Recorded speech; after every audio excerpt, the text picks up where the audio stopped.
Hi guys, Robin, Victor here. We are Nomads with a Purpose, and we've been alternating between RV living and full-time travel for the last 5 years, and we wanted to give you some insight because we've done kind of a little bit of both.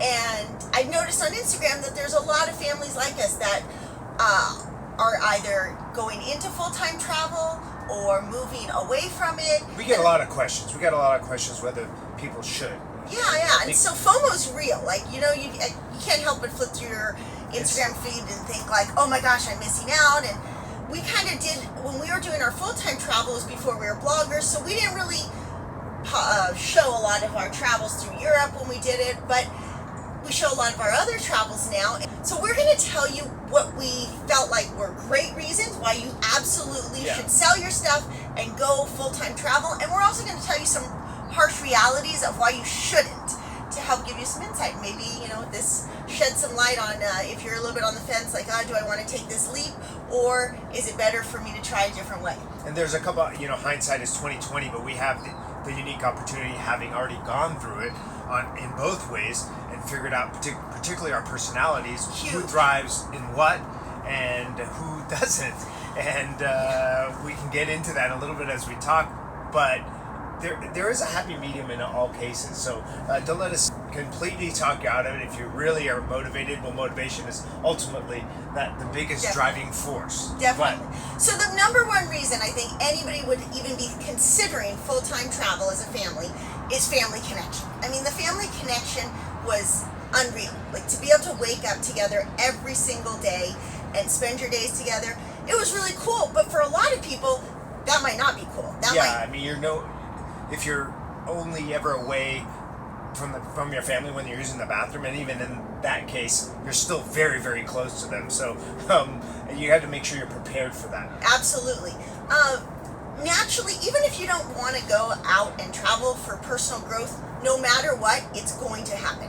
I very much want to throw myself into travel experiences, figure stuff out. Victor takes a little bit longer to warm up to some of those things. He wasn't necessarily like, oh my gosh, I can't wait to travel and discover who I am. That was not. That was not. Actually, I got blindsided by that, and that can add some challenges. But personal growth in general, if you understand the concept, that is a good thing. So this is on our good side. It is on our good side. Personal growth is one of the big things, and it can hurt. But it can. But it's great. One of my kids, I really should have brought the kids in, but it's really hard to fit us all in the frame. No matter what, Danny said this, our 20-year-old, and he traveled from 15 to 20 years old, and he's appreciation. He does not love travel. He did not necessarily thrive in it, but he really looks back and says, wow, the fact that I see that there's more than one reality to the world, and I think that's the biggest part for your kids is their growth is going to be that, oh my goodness, there are different cultures out there, there's different reality. Because I gotta tell you, when we're back home in San Diego, our bubble is so small. I'm just amazed. I catch myself all the time thinking the rest of the world is not like this, and that is huge. And then you're interacting with people who maybe that San Diego is their only reality, and it's hard sometimes. That's jumping ahead, that's kind of one of the negatives. Sometimes it's hard. You go travel and it changes your mindset, it changes your perspective, and then to come back and adapt to people who haven't experienced these things, it's not like you're better or worse, it's just you're so different. Yeah, but what it comes down to in this one is that a level of appreciation for what you do have, right? That's what we're trying to say. You go to a lot of places in the world, particularly Bali, and these people have nothing, but their happiness is off the charts. And so it reminds your children, I have something I should appreciate. And that brings 24-hour layover in China. My kids think we're rockstar parents now because we're we don't. And so this brings us to our next one, and that is kind of the Worldschooling huge concept. And if you're at all considering doing that, that's one of the things I love. It's just so organic. Come across this, Dad, what's this? Opportunity to go into some natural education. Before we traveled, I had already homeschooled my kids, and I was very strict in homeschooling, especially the oldest three. We did 5 hours every day, their whole childhood. And then when we started traveling, we just were complete world schoolers. Learn from experience, I want to make sure they're reading along the way, but really it was you're just so busy taking everything in. Yeah. And it's crazy. I got to see what the younger two learned versus the older three in a structured homeschooling versus Worldschooling. It's pretty darn close to the same. So, Yeah. I mean, they're not missing out. In some ways, the younger two got some better experiences. I mean, they know what those castles feel like. The others maybe could have recited who lived in the castle. Make sure their punctuation was a little better. Yeah, exactly. So those That's are the positive. benefits. That's The positive. family connection, appreciating your life, teaching your kids. It's all great. One of the things, though, that we struggled with, or that made it hard for us, was budgeting. Was not the actual act of budgeting, but like literally we sold stuff, we had X amount in a bank account, and we took that to zero many times. And so that part, my kids looked at it, was kind of cool that it was that because we're in a budget, say we're in Europe for 6 months, and I said, hey, you guys, we have 150 euros a day to spend on food, gas, campgrounds. And it was like, hey, or fun things. Like, hey, if we're gonna drive to Portugal, there's $100 in gas right there today. So we got a boondock, vagabond, whatever, to save money, and we're eating beans and rice tonight. Or we're in France and we just love the food. We would go and be like, all right, let's find the cheapest campground. We're gonna sit still for a few days. They were super involved in that every single day. 150. How do you want to see it spent? I thought that was cool. Victor, the budgeting part wasn't so cool. Well, that would go on the list of things that you need to consider that are a little more negative, and that stuff comes down to your root personality, what your type of person, what your person thrives in. Yes. And one of the things that I struggled with is that I grew up with a little bit of fear of scarcity. So if you're gonna do this with the idea like we're just gonna go do it, and we're gonna figure it out after, that works really well for Robin. She can.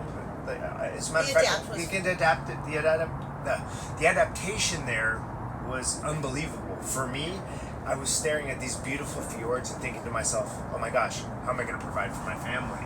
And so that put me in a bad mental space. So definitely, and I think having a little bit of a cushion definitely helps. I mean, the flip side, I gotta say, if you're my personality that you're like, I want this so bad, I'll figure it out. You do tend to figure it out as you go.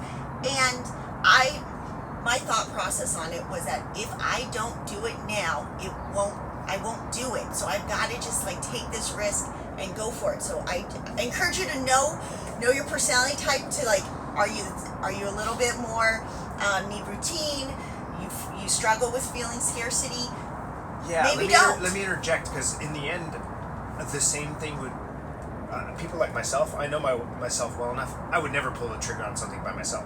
So when we were thrust into this and Robin pulled it, I'm like, I'm scared as you know what, but I'm still gonna, without anything else, I'd never do this. So I did it, and I got personal growth. I learned a lot about myself. Sometimes that stinks, sometimes that hurts, but it was certainly well worth doing. Hindsight. And going on to the next thing, and probably the most powerful thing to me that was a positive, is the time spent in nature. Yeah, Yeah. it depends where you live. You might live somewhere that you're in nature already. So of course, travel, you might be searching But for there's nature. diversity You might be too, right? Yeah, I mean, we saw like so many different things. Like Oh, you you said, think, the oh, it's a fjords. mountain's a mountain. Well, not really. An ocean's an ocean. No, not really, actually. And seeing new places with your own eyes and feeling the sand, or standing and staring at that view, is pretty powerful and incredibly helpful. I do wish at the time, looking back, that we had just sat down together and said, like, look, what's the goal? The problem is we didn't really start knowing that. We started thinking we were going to do it for 5 months, and then just kept trickling down, and we never sat and had a hard conversation like, where are we going and what do we want out of this? So if you can do that and sit down even with your kids and be like, look, we might be traveling for 3 years. What would you love to experience? What would you love it to feel like? What do you want to see? What do you want your days to be like? That's the big one. What do you want your day to be like? What do you want to wake up looking at? I think we were both comfortable with like always being out in nature, camping. But if you end up thinking like you're going to do that, having never camped, slept in a tent, slept on the floor, slept in an RV, even has its challenges. Yeah. You might be a hotel or an Airbnb person, and that's fine too. We struggled with, like, I'm a little ADD where I have to go do something every day, and probably if we had just traveled slower, Victor would have thrived in it and enjoyed it, and then I got bored. So little things like that matter, which kind of going out of order on my list, but brings me up to, it's not always cheaper. So we do tend to say like, oh, it's so much cheaper to live this way. And yes and no, it depends. It really depends where you travel to. It depends what you want.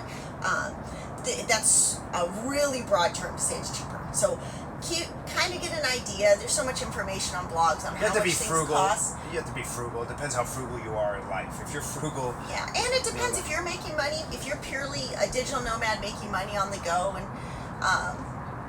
then you might not have to be frugal. But just keep in mind, it isn't always cheaper. Don't let people tell you, oh my gosh, full-time travel, I can go to Southeast Asia and it's so cheap to eat there, and but there's variables.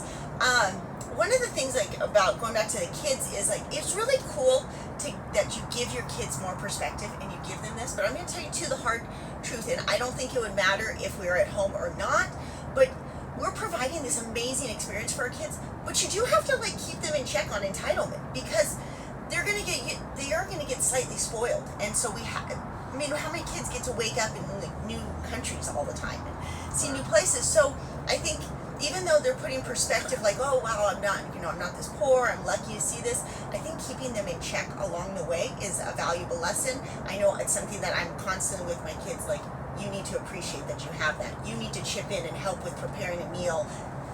Little things like that make a big difference. Right. So another one, Gabby has an amazing article on Worldschooling teenagers, because a lot of people full-time travel with young kids, but they don't full-time travel with teenagers.